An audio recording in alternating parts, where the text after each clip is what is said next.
Pemirsa, setelah perusahaan memilih dan menentukan metode apa yang akan dipergunakan untuk perencanaan sumber daya manusianya, langkah selanjutnya adalah melihat sejauh mana kemampuan sumber daya manusia yang dimilikinya saat ini. Untuk itu, kita ikuti pembahasan narasumber berikut ini. Seandainya perencanaan bisnis tadi sudah dilakukan dengan baik, maka tahap-tahap dalam perencanaan sumber daya manusia harus dilakukan secara hati-hati, karena dalam hal ini perencanaan sumber daya manusia itu harus melihat secara keseluruhan, yaitu operasi daripada perusahaan dari awal sampai akhir, yaitu proses input, kemudian proses produksi ataupun proses di dalam perusahaan itu sendiri, dan kemudian proses output, bagaimana perusahaan tadi melaksanakan pemasaran daripada hasil-hasilnya. Dengan demikian, maka perusahaan tadi sudah melihat kegiatan-kegiatan, tahap-tahap kegiatan, dan kebutuhan-kebutuhan daripada sumber daya manusia yang dalam hal ini dirumuskan dengan berbagai metode.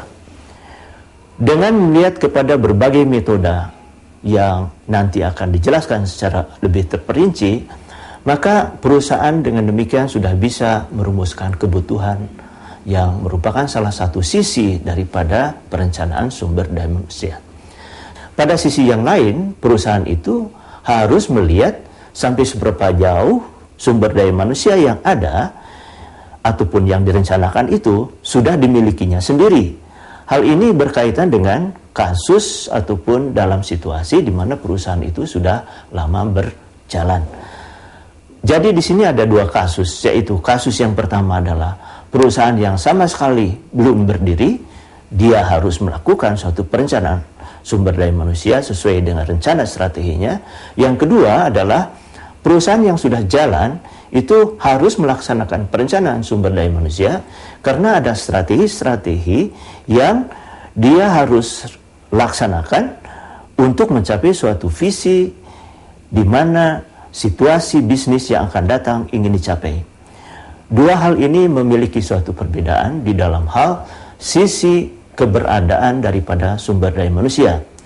Seandainya pada kasus pertama, yaitu perusahaan yang baru sama sekali berdiri, maka masalah keberadaan sumber daya manusia dilihat dari segi internal itu tidak menjadi masalah. Dan yang harus dipikirkan adalah bagaimana menyusun suatu rencana kebutuhan daripada sumber daya manusia sesuai dengan operasi yang direncanakan tadi. Sedangkan untuk perusahaan yang sudah berjalan, maka perencanaan sumber daya manusia itu harus merekonsiliasi antara kebutuhan sesuai dengan strategi yang dirumuskan dan keberadaan daripada sumber daya manusia yang harus dinilai dari berbagai aspek.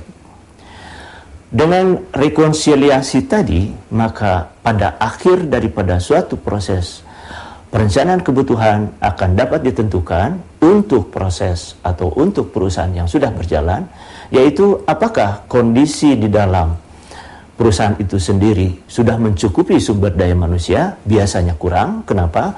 Biasanya perencanaan strategi ke depan itu umumnya adalah merupakan suatu ekspansi daripada perusahaan yang sudah ada, walaupun itu berada dalam suatu kondisi khusus, yaitu kondisi keadaan ekonomi yang baik, yang prosperity. Sedangkan dalam keadaan ekonomi yang sebaliknya, yaitu dalam keadaan ekonomi krisis yang berkepanjangan, kemungkinan perusahaan tadi bukan memerlukan tambahan daripada tenaga kerja untuk proses ekspansi, tapi justru harus mengurangi tenaga kerja karena ekonomi menurun dan operasi perusahaan harus diciutkan. Dengan demikian, maka ada dua kasus juga di sini, yaitu kasus memerlukan tambahan sumber daya manusia dan kasus kelebihan sumber daya manusia karena menghadapi situasi yang berbeda.